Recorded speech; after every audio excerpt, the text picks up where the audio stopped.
turtle. If the game once again, for the third time for Flash Wolves, goes down to basically a single or maybe handful of team fights around even gold, then you're ripping your hair out as a Flash Wolves fan and analyst and increasingly the players on the stage. At this point, you feel like it almost can't happen. You would hope so. Thank you. Maple coming in. The shooting star is there. The team will follow. That means the inhibitor's down, but the grand show is just for the little bit. That is one way to brute force an inhibitor, let me tell you. He could literally stun the entire screen there from Maple. I actually want to see where he started at. Was that actually the starting point? The point of origin was in the fountain, straight down mid lane there from Maple. That really felt like one of those theory crafting, how big can they get moments, but at Worlds, casually. That was the Kamehameha. Super cash. Spirit Bomb finally built up and they got the inhibitor. Oh, man. Well, that means the rest of our fights are going to take 6 more episodes, so let's get into one right now. 40 minutes on the clock. 12-3 as they start up the Elder Drake. Lead for Flash Wolves, and these are the moments where SKT can get back into the game. The cupcake traps are laid. Blank's trying to work around him. It dodges one, has the Guardian Angel to stay in the front. And Elder Dragon, equalizer laid out, not hitting too many. It's going to Karsa. Flash Wolves look for the fight with MMD in the back line. Nobody gets stunned up, cannot be disabled on the side of Blank. And they're on to NL on the backside. Fight as well. Wolf and Sword are going head-to-head in the support war. Karsa takes down Faker after both the summoners are blown, and that's Duke falling. Flash Wolves have eyes on the base. They're gonna do it! Flash Wolves against SKT. They forced the smite fight at the Elder Dragon, and now they're chasing down the kills. Wolf has nowhere to go. MMD is on him, and Maple closing in his sights. But Wolf has won fast karma. No longer a one-tournament anecdote, ladies and gentlemen. The Flash Wolves are looking to close out for a third time in a row against SK Telecom. Look, Peel is 2 games in a row, but no team at Worlds is going to go 3-1. All right, Bang, what do you got? Nexus turrets are being hit up. Flash Wolves, 41 minutes in, never giving up this time. Looking to put themselves up.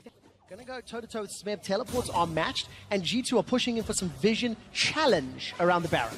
They certainly are, and Peanut is around here trying to make sure that they're not on this Baron, and he's been trying to power farm to 16 to get that longer engage. And in some ways, as a pro player, you have to have an incredibly short memory. Baron did not go well last time for G2, but it is also the way, if they want to win this game, that they have to win this game. They have double Mountain Drakes. It speaks to their strengths of being able to burst down the Baron, and they're hoping to get Rock to pull out. It's rooted, they're going! Teleport's coming in! Curtain Call and Wish have already been used, and Trick is running away! Expect gets caught down. He's got a PA, remember, but he needs Mega... Deleted! Remember, I've seen one! And G2 are aced! The best timing I may have ever seen on a Kennen Ultimate. That was insane. The best top laner in the world, Smeb, takes over the team fight, solo winning it for them, and he may have just won Rock Tigers the game. I saw the idea for what G2 wanted to do there. They caught Gorilla early on, but then at that point, the damage of Curl and Prey were too much for Trick to ignore, and he started having to peel back. But specifically, the patience of Smeb to just catch everyone on G2 so grouped up. Game-changing. Yeah, completely game-changing, and the fight actually started so well. It was even Peanut having to ult onto Trick, and he actually flashed into a bubble from Mindy, as you'll see here. It looked like things were really going well. Look at him flashback right into that bubble. Expect is getting taken down, but you would think they would have the chance, and then they group up. Look at it. The Proto Bell hits all 4, just deletes the entire... Came together for TSM. It means that Ambition's pathing is that much more predictable, and we're looking for him to be the game breaker for what could be a very one-sided early game for TSM. He skips the Scuttle Crab, goes for deep ward here. Really wants big information because QV, because he saw them bot, could push really hard on top because he knew he was alone. And now Ambition, instead of going for the dive, he's actually going for Svensken right here. Svensken jukes out because he knew he was close. Really good read. Still taking damage, but he's actually going to come back in. QV's under the turret, but he's actually just out of range and Sven. The minions might even look back in for him. Minions doing damage down on the QV. Svenskera, can he do it again? Right to the Q. What up, over? They've got QV. First blood. TSM Ambition stuns him over the wall. Ambition repels down to his death. Also with the second kill. Oh, so many smart micro elements in that play.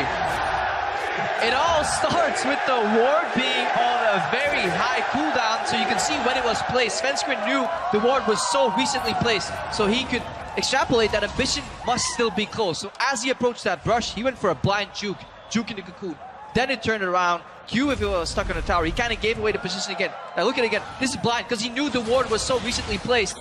Now cannon comes down. Cuvee is forced to join the fight. And look at the minions. This cannon creep is dealing 2, 3 hits onto Cuvee, and it changes everything. I think the biggest story is that Ambition is feeling pressure to actually be on the offensive. Usually the defensive jungler, usually playing the Rek'Sai, just picking up farm. Graves picking up farm. A really nice play from Bjergsen. Stop them from having an excellent... about Nidalee jungle is that she doesn't have that hard CC, so she's pretty much reliant on either the post Malzahar 6, but hold on. Big moment here, big moment. If this gang hits, it's so big for IDZ. Lightning Rush goes in, but Yang takes so much damage. Revolta now going to have to look for a 1v1, and yeah, the minions are making it far more than that. Revolta takes so much damage. Yang, he might just be an afterthought kill as the Shock Blast comes down. Will the Marcus not good flash? But Westor's turned up and he's going to get the first blood. The presence of mind from Ziv to realize he was in a full minion wave and simply 1v2 that. Beautifully played. And this is something that Ziv is very well known for back home. It's his ability to turn around 2v1 scenarios like that. Kind of known as more of a conservative top laner, but showing up big here. There were about 1,000 minions doing everything they could for AHQ in that fight. But this gank is so important. Look, massive wave here. This is over eager. Yang is also giving it away. Not getting a good angle to stun Ziv. Ziv was never stunned down, so Revolta had a really hard time connecting his Q in this minion wave, and they're going in very disjointed. The minions are basically getting full access to both players one by one, and even with the flash here, look at this. Wester comes in to finish it off, but this is for them. Rock spent the ultimates. They even spent a summoner or two there. So it actually ends up being pretty good for G2. Kill plus Mountain Drake. How important could that be? They're just gonna go, they want to go. Oh, wow.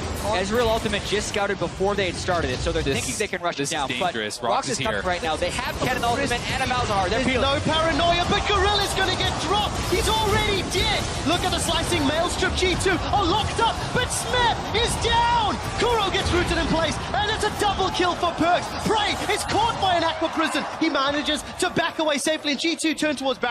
And that is how you use your mid-game gold lead. They group up, they dare the Rox targets to come towards them, and they peel completely as a unit. Now it's on Peanut to try and steal. His ultimate is up in about 10 seconds. Yeah, I think he's going to look for it. They don't want to fall this far behind. Prey's going in. Will he try for the steal? Peanut's going low on Trick is so low. He can kill Trick.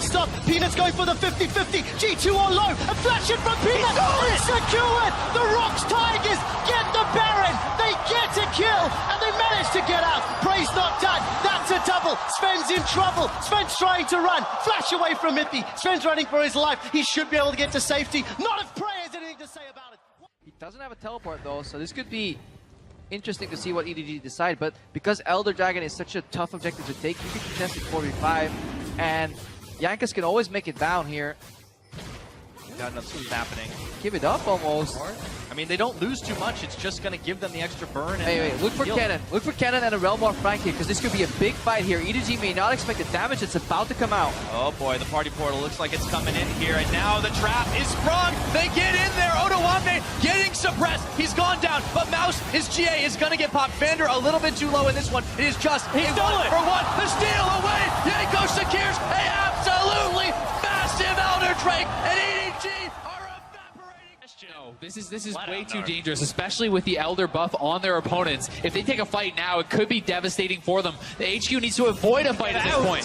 Clearlove is going to be super fast. There's the tidal wave. Everyone's trying to flash with there. The knockups. In goes the horse. Albus is going to get targeted. The Soraka trying to be dealt with. The ultimate has been used on him, but he's out of position. Portal grab their kill now. AHQ. They're going to get chased down. They're going to get corralled, or can they turn it around is the question. Looks like EDG not going to fully commit.